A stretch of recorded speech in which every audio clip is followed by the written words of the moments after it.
রাষ্ট্র মেরামতে বিএনপির এক দফা বাস্তবায়নে আলোচনা সভা অনুষ্ঠিত হয়েছে।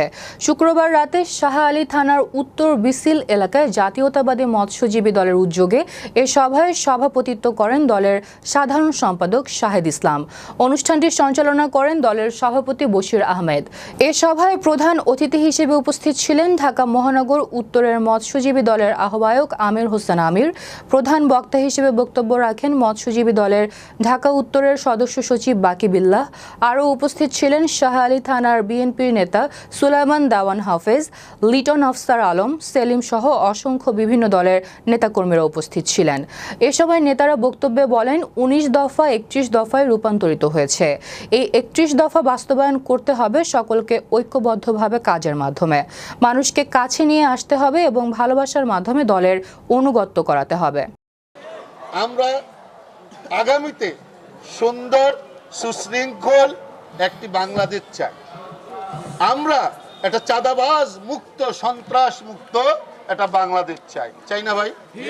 আমরা সকলেই চাই। এই বাংলাদেশটা পেতে হলে, সুন্দর করে সাজাতে হলে আগে আমাদেরকে ঠিক হতে হবে। বাংলাদেশ জাতীয়তাবাদী দলকে ঠিক করতে হবে। কারণ আমার ছোট ভাই জীবন বলে গেছে যে আন্দোলনের কাকে পাইছি কাকে পাই নাই দেখছি আমরা। আসলে ৩১ দফা নিয়ে সারা বাংলাদেশে আলোচনা হচ্ছে। আমাদের ভারপ্রাপ্ত চেয়ারম্যান ৩১ দফা মানুষের মাঝে বিলিয়ে দেওয়ার কথা বলেছেন।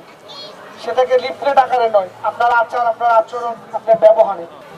তো ৩১ দফার মধ্যে একটি বাংলাদেশ, স্মার্ট বাংলাদেশ বিনির্মাণের জন্য, একটা সাম্য মানবিক বাংলাদেশ বিনির্মাণের জন্য যা যা দরকার সমস্ত বিষয়গুলো এই ৩১ দফার মধ্যে আছে। আপনারা প্রত্যেকটা ঘরে ঘরে পৌঁছে দিবেন। আমরা আমাদের এই ১৯ তারিখে কর্মী সভা ছিল, এটার পর থেকে আমাদের কর্মসূচিটাকে এলাকা ভিত্তিক ছড়িয়ে দেওয়ার কথা ছিল। আমাদের কর্মসূচিটা পিছিয়ে গেছে আরেক মাস। আগামী ফেব্রুয়ারি মাসের ১৯ তারিখে শাহ আলী থানা বিএনপি কর্মী সভা হবে।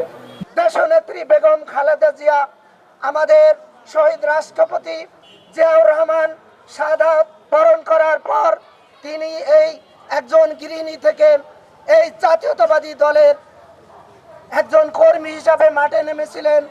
এই দায়িত্বভার গ্রহণ করে মাঠে নেমেছিলেন।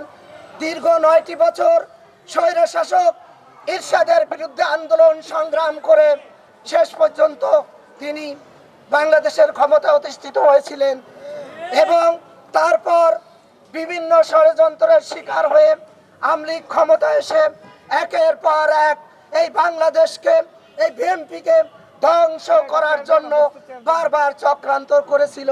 এই ফ্যাসিস্ট সরকারের কবর বাংলাদেশের মাটিতে এদেশের সাধারণ জনগণ দিয়েছে। ৩১ দফা আমরা যদি অনুসরণ করি এই দেশের কোনো অরাজকতা থাকবে না।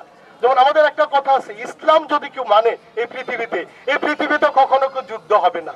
তারপরে হচ্ছে, তারপরে আমাদের ৩১ দফার দায়িত্ব আমাদের পৌঁছায় দেওয়ার দায়িত্ব হলো আমাদের বিএনপি, আমরা যারা করি, আমাদের মূল দল সে অঙ্গ সংগঠন সবাই আমাদের ৩১ দফা প্রত্যেকটা মানুষের কাছে পৌঁছাই দিতে হবে।